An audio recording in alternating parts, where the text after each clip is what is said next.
So we're going to welcome as our special guest for today's show, Kimaya Crowley-Younger, who is a therapist who specialises in sexuality. So welcome to the bed, Kimaya.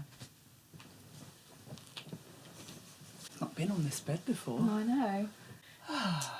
So hello. Hello.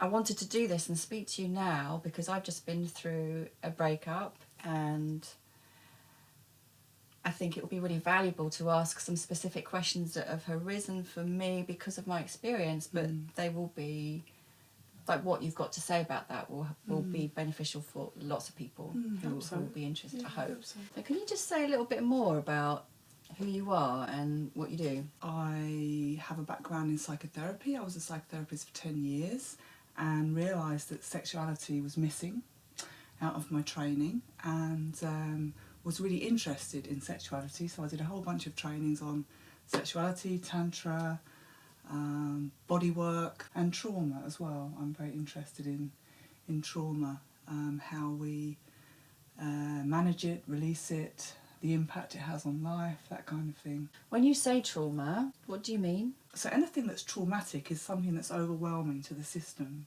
Okay. So as a child, what we end up doing is contracting the body away from anything that's experienced as traumatic. So it's often the heart. So any emotional stuff, the heart starts to develop lots of protection. So we have this, let's call it armouring, because that's the word I've used. So it's there, but we're not aware that it's there. And then we go through life, oh, I'm fine, yeah, everything's cool. And then we meet someone, and we in a relationship with them.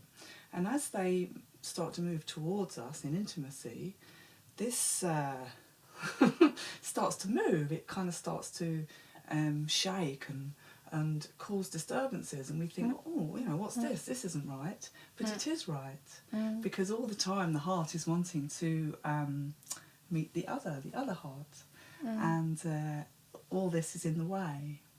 But it can be very disturbing. It can come up as fear, ideas in the mind, all kinds of mad things that can put us off, because the body wants to keep hold of this armouring. This is kind of obvious to me, but again, I want to ask so that you articulate it for people who are watching. What's the connection between sexuality and trauma? We're taught to be very still and quiet in life, aren't we? As children, we're taught to be very still and quiet, and so we end up suppressing a lot of our energy, and anxiety is suppressed life force. But we don't think that, we think it's something else. And to manage anxiety, people drink, they're on Facebook, they've got television on, they've got noise on all the time. So you combine that with sexuality, which brings up a lot of stuff that's in the unconscious. It's like a recipe for disaster. What we want is free access in the body to anything that's arising and be able to be with that. And if there's a lot of fear and stuff all bound in the body, it's actually quite difficult. What can we do then to support ourselves in that? I would say to make sure you have a guide or a therapist or somebody that you can share with. But ultimately what we're endeavouring to do is to hold ourselves through all of this. So I would say to begin to understand where we are. So for example, fear, you know, you've come up with some idea about what's going on. Yeah. Just know that it's fear. You know, it's still there, but know, oh wow, I'm doing that thing again where I say the man is this or that, or, you know. Yeah. And in that it just somehow drops. And being still, you know, really cultivating stillness, because it just hasn't been met with presence, and it wants our presence. So having enough witnessing to know what it is, and to just be very still and quiet, and allow it and breathe. Yeah, wow. So that's all really amazing, actually. It's really helpful for me, but I'm really hoping that a lot of people watching this will find it really, really useful. I hope so. So we normally invite our guests in the bed to do a position of the day. I'd like to invite you to perhaps suggest something that two people could do together if one of them's having a traumatic experience or reliving something that's quite difficult. What's a way that one person could be supported by another in a sort of really gentle, loving way? So I would suggest holding the feet or holding the head. So you just see whether you would like to have your feet held or your head. I think I'd like you to hold my head because that feels more intimate to me. Yeah.